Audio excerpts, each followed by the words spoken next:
എന്റെ കച്ചവടം 1,30,00,000.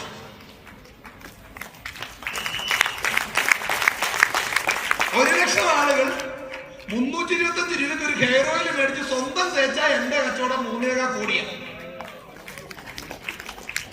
95 കുടിച്ചാൽ പറയണ്ടല്ലോ,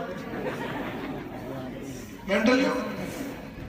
എന്റെ ടീമിൽ വിറ്റു പോകുന്ന ഒരു പ്രോഡക്റ്റിന്റെ മുകളിൽ 25 പൈസ എനിക്ക് കിട്ടിയാൽ എനിക്ക് മാസം 25 ലക്ഷം കിട്ടും. ഇത് തന്നെയാണ് ബ്രിട്ടാനിയ ബിസ്ക്കറ്റുകാരൻ ചെയ്യുന്നത്. ഒരു പാക്ക് ബിസ്ക്കറ്റിന്റെ മുകളിൽ അയാൾക്ക് 10 പൈസ കിട്ടിയാൽ മതി, അയാൾക്ക് ദിവസം 1 കോടി രൂപ കിട്ടും. കാരണം അയാൾ അത്രയും കോടി പൈസ ബിസ്ക്കറ്റ് വിൽക്കുന്നുണ്ട്, ഇന്ത്യ മുഴുവൻ, ലോകം മുഴുവൻ. ഇത് അവര് ചെയ്യുമ്പോ കച്ചവടം, നമ്മൾ ചെയ്യുമ്പോ എന്തോ പരിപാടി. പള്ളി പോയി പറഞ്ഞു. അപ്പോ നിങ്ങൾ ഇന്ന് മുതൽ ഇവിടെ നിന്ന് ഇറങ്ങുമ്പോ മിനിമം ഒരു തിരിച്ചറിവ് ഉണ്ടായാൽ മതി. ഇത് ബിസിനസ് ആണ്, ഇത് കച്ചവടമാണ്. നാളെ ആരെങ്കിലും ചോദിക്കൂ, അല്ല നീ ഇപ്പൊ എന്താ പരിപാടി? ഹലോ, ഇന്നലെ വരെ മുണ്ടെടുത്ത് നടന്നോ, ഒരു ദിവസം നോക്കുമ്പോൾ പാൻറ്റിട്ട് നടക്കുന്നു. പെമ്പിള്ളേര് സൂട്ടിട്ട് നടക്കുന്ന ആൾക്കാർക്ക് എന്താ പരിപാടി? ഇവിടെ കുറെ പേരുടെ പ്രശ്നം എന്താണെന്നറിയോ? ഭയങ്കര ഗമേലൊക്കെ നടക്കും. എന്താ പരിപാടി എന്ന് ആരെങ്കിലും ചോദിച്ചാ അപ്പ ചാണകത്തിൽ ചവിട്ടി വരാ. അത് പിന്നെ ഒരു ചെറിയ പരിപാടി, ഒരു സൈഡിൽ നമ്മളെ കളി കാണുമ്പോഴേ ഓന് തോന്നുന്നു എന്തോ വശപ്പശമുള്ള പരിപാടിയാണ്. മിനിമം ഇന്ന് ഇവിടുന്ന് പോകുമ്പോ നാളെ ആരെങ്കിലും ചോദിക്കാം.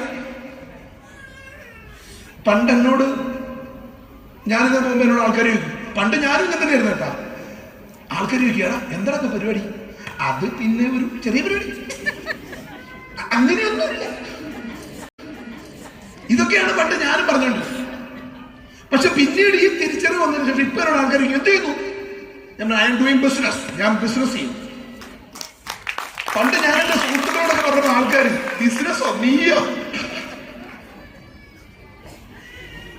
അന്ന് അവരൊക്കെ പറഞ്ഞെന്തെന്നറിയുന്നു, ലെവന് ഭ്രാന്തായി, ഇവനെന്തോ വട്ടായി എന്നൊക്കെ പറഞ്ഞു. എന്റെ ഒരുപാട് കുടുംബക്കാർ പറയുന്നു, അവന് എന്തോ കടമൊക്കെ കയറിയിട്ടാന്ന് തോന്നുന്നു, എന്തോ പ്രയാസം, എന്തോ പ്രശ്നമുണ്ട്. പണ്ട് എനിക്ക് വട്ടാന്ന് പറഞ്ഞവരാണ് എന്റെ ചുറ്റും.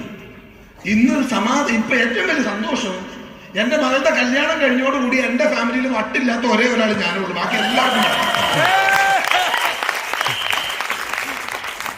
പണ്ട് ഞാൻ പറഞ്ഞപ്പോ അവർക്ക് എനിക്ക് വട്ടാന്ന് പറഞ്ഞു, ഇപ്പൊ അവർക്കൊക്കെ വട്ടായി, ഇപ്പൊ എനിക്ക് മാത്രം വട്ടില്ല. ഞാനൊരു കാര്യം പറയാം, ഈ ബിസിനസ് നിങ്ങൾക്ക് സക്സസ് ആവണമെന്ന് ആഗ്രഹമുള്ള ഒരു കൈവക്കണം. സക്സസ് ആവണം, ദൈവമേ സന്തോഷമായി.